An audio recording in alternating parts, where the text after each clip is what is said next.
Hello, Anderson County. This is Councilman Brett Sanders recapping March the 4th, 2025 County Council meeting. We're actually doing it today on March the 5th. Basically, tonight we had a right-of-way issue on, I think it's Ropes Road, that was a controversy, not really a controversy, but it was showing different setbacks, different right-of-ways from different departments. So basically we got that corrected and straightened out.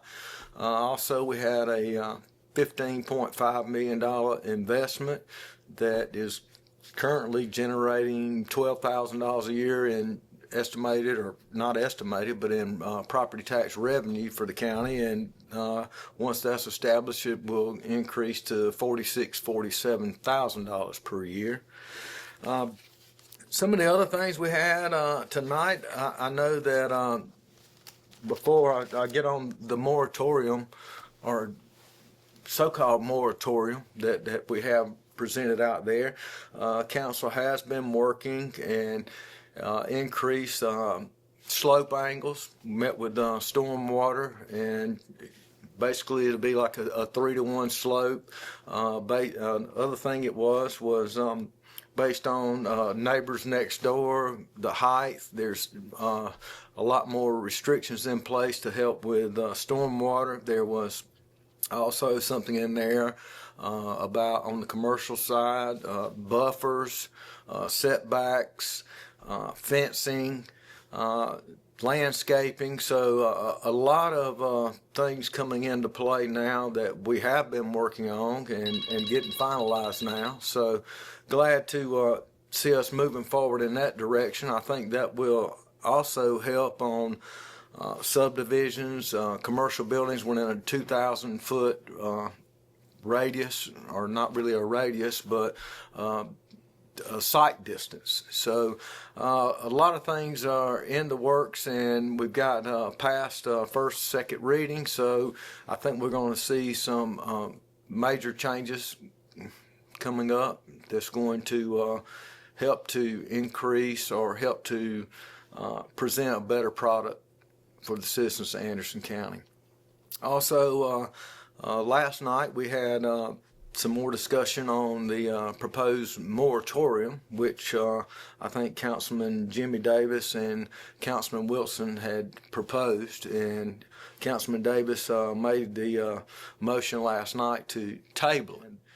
I think there's a lot of confusion there. I think it was tabled for some legality advice. I know that the original motion was amended for any council person that wants it in their district had to actually say they wanted it in their district. And I don't feel that that's going to be legal. And I don't think the way the moratorium is written now, without a plan, a beginning and an end process that is required by state law, I don't think it's going to be legal as well. I mean, I know we have been looking at what Berkeley County's done. I think just because it hasn't been challenged doesn't mean that it's illegal or not illegal. So I think there's a lot of work that needs to continue on moving forward with that. I know that zoning would help solve a lot of those issues and problems. Basically, it's kind of putting everything back to council. I mean, it's not really a moratorium, so if someone comes in with a project and the council would vote on it, whether thumbs up or thumb down the project, then it would go before the planning commission and follow the normal process. Again, we already have a planning commission in place. We already have rules, regulations, and things that have to be followed, and ordinances. So I don't really see or understand what the process is here. What are we trying to accomplish with this?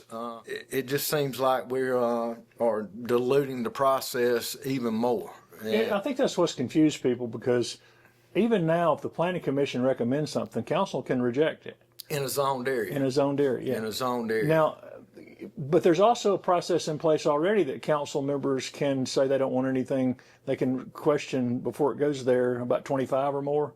25 or more. That can already be done now without having. That would not have to come before council. And I think you're right. The thing that came across a clip, I've been covering council since the early 80s, and I've never seen a vote on something that would allow individual districts to have their own set of rules and regulations. That seems an odd. It is odd, and the thing that we have to look at as a whole, my district is getting bombarded. I know Miss Wilson's district is getting bombarded, and a lot of things that are happening in my district and Miss Wilson's district is a product of annexation. And I think a lot of people understand, a lot of people don't understand the process, and it's as simple as a property owner, if there's an adjacent property or a contiguous piece that touches that the city has, the property owner or the builder developer can come to the county council and want to do a project, and just like I've had a couple in my district that was denied at the initial state, and Miss Wilson's as well, that the landowner goes and says, hey, we just want to be annexed into the city or the town of Pendleton or any other municipality. And I think people think that council has control over that. Once they do the annexation, state law and other laws, we don't have any input, any say-so, and have no control over what the municipality or city plans on doing. So I think that's the challenge for council, though, is to find regulations that are workable, that won't force developers just to go get annexed. I mean, if you get too tight, they're just always going to go to the city or the towns. Yeah, correct. And I think our state delegation, I think they are looking into some of the rules and guidelines on annexation, and hopefully they will offer some of the, not only just Anderson County, but other counties, the support they need with this annexation issue or problem.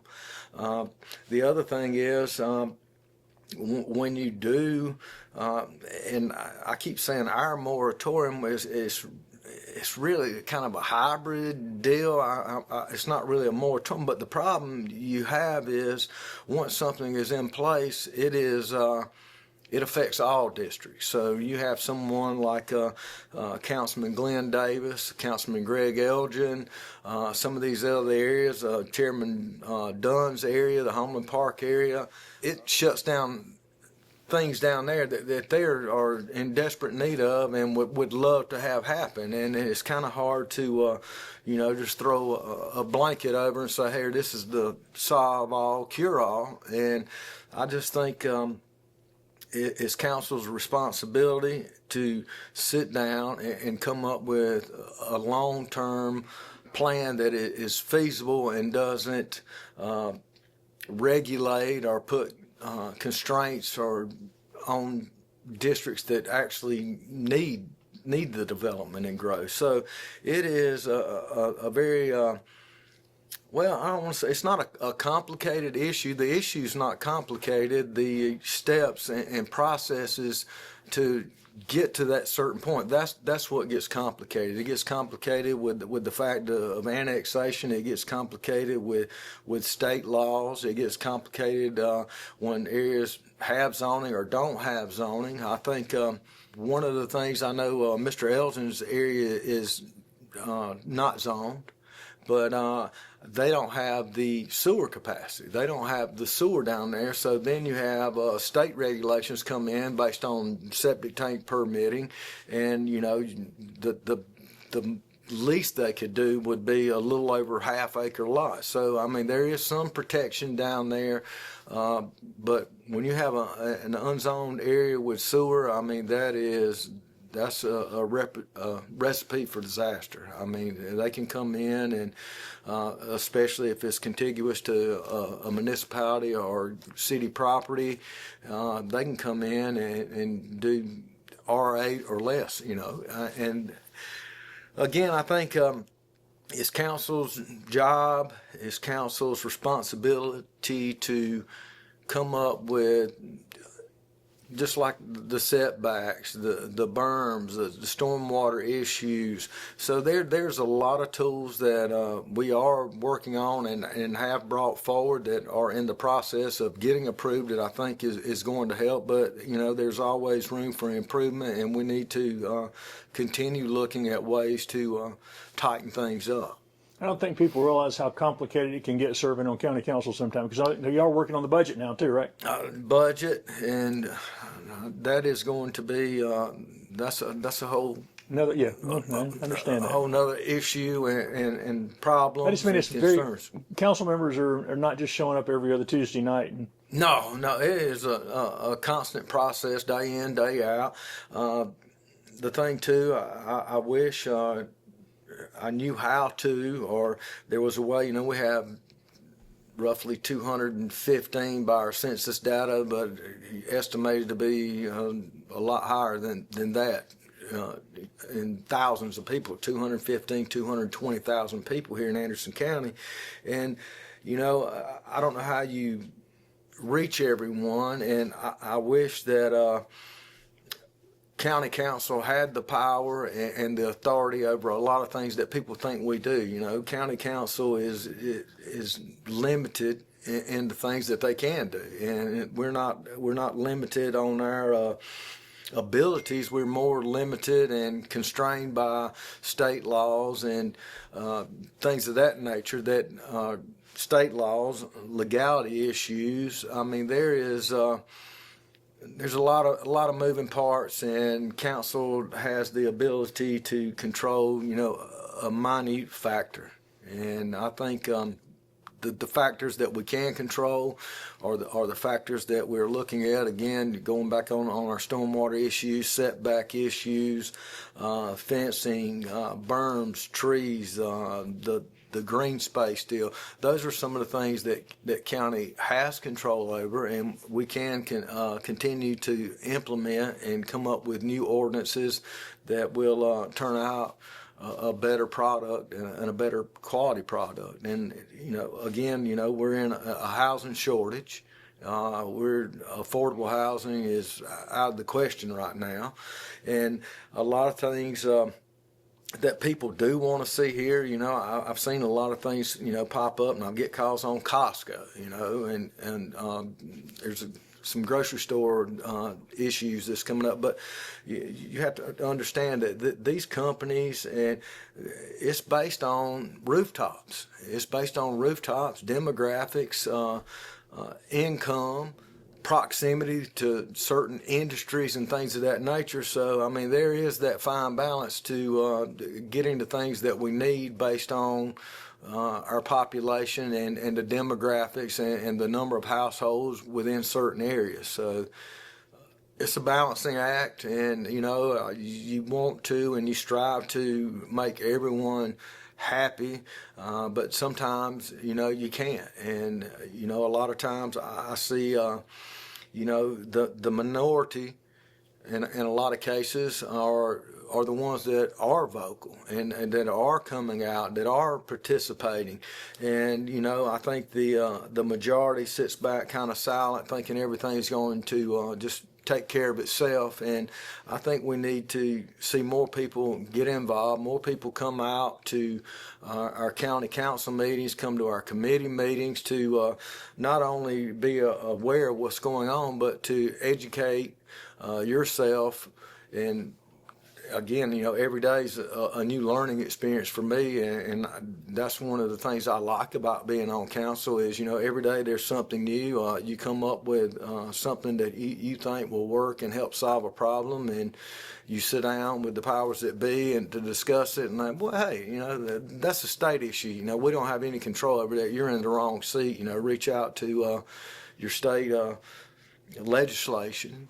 And I think we have a good legislative group, and I think the people, council members, and need to reach out and let them know our concerns. And but again, I think we're moving in the right direction. I know we have our comprehensive plan coming up soon, and there will be meetings across to see what people want and what people would, their needs basically. And so a lot going on, and we just got to continue to work together and keep an open mind, and a lot of things that I think we need to focus on too. It is long term. You know, a lot of these short term fixes, so to speak, or short term things that people want to see has a huge effect long term,